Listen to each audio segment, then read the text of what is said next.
كل عام وأنتم بخير. النهاردة هنعمل مع بعضينا حاجة الكل بيحبها في رمضان وسعرها غالي خالص. أنا شفت فيديو بالصدفة إن واحدة بتعمل، فقلت ليه ما احنا نجرب برضو معاها ونشوف الوصفة دي صح ولا لا. جبت كيلو من سكر التومين العادي، ونشوف لو في أي حاجة بنشيلها. وده اسمه لون بني، لون طعام بتجيبيه من عند العطار. أنا بصراحة ضفت 2 من اللون عشان عاوزة ايه الحاجة دي تبقى كاتمة خالص في اللون بتاعها، فضفت 2 من اللون اسمه لون بني. بتروحي تقولي للعطار انا عاوزة لون بني.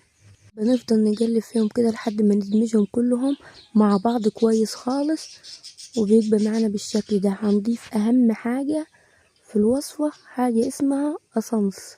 اسمها ايه؟ ده اسمه اسانس، ممكن تجيبيه سائل او ممكن يكون بودر.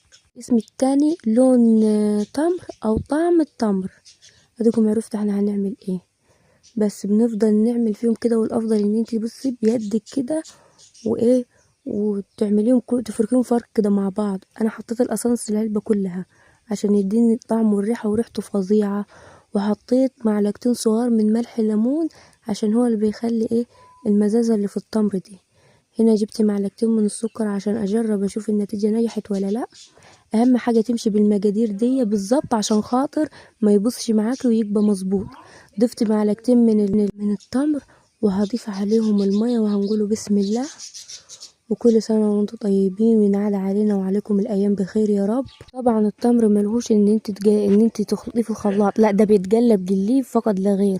واهم حاجة بدك تحطيه في التلاجة عشان خاطر يسقع، وهتدوقي احلى تمر في حياتك، احلى من والله من اللي بيتجاب من بره. هيكلفك بس 50 جنيه من بره، وهيفضل معاك طول الشهر. عمل كمية حلوة بصراحة معايا، التجربة كانت ناجحة، واشكر اللي هي عرفتهاني. متنسوش تعملوا لايك واشتراك.